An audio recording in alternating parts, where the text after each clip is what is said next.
नमस्कार, मी प्रियल वेदपाठक. मी शांभवी दीक्षित. मी जान्हवी येडगे. मी संयुक्त यादव. मी शरयू दान.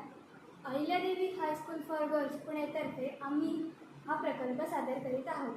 आम्ही या प्रकल्पामध्ये मायक्रोप्लास्टिक पाण्यातून एक्स्ट्रॅक्ट करणार आहोत. बातम्या बघत असताना मायक्रोप्लास्टिकबद्दल कळाले. हे प्लॅस्टिकचे असे सूक्ष्मकण असतात जे 5 मिलीमीटर किंवा त्याहून लहान असतात.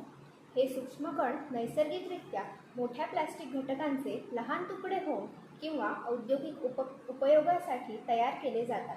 हे सूक्ष्मकण हवेत तसेच पाण्यातही आढळतात. श्वसनाद्वारे हे आपल्या शरीरात जातात.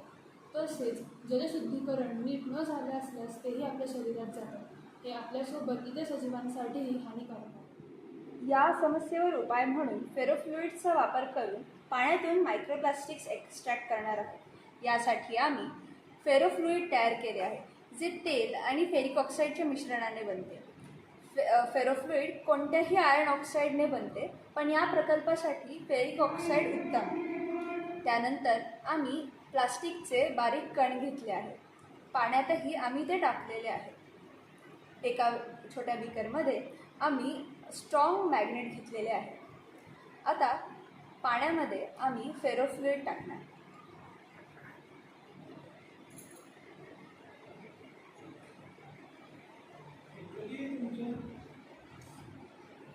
हे मिश्रण नीट मिक्स करून घ्यावे.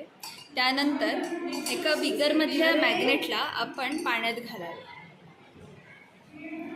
आपल्याला बघता येईल ते प्लास्टिकचे तुकडे मॅग्नेटला खालून चिकटून आलेले आहेत. छोट्या स्तरावर जलशुद्धीकरण केंद्रात करू शकतो. वाहत्या प्रवाहात किंवा समुद्रात याचा वापर होऊ शकत नाही.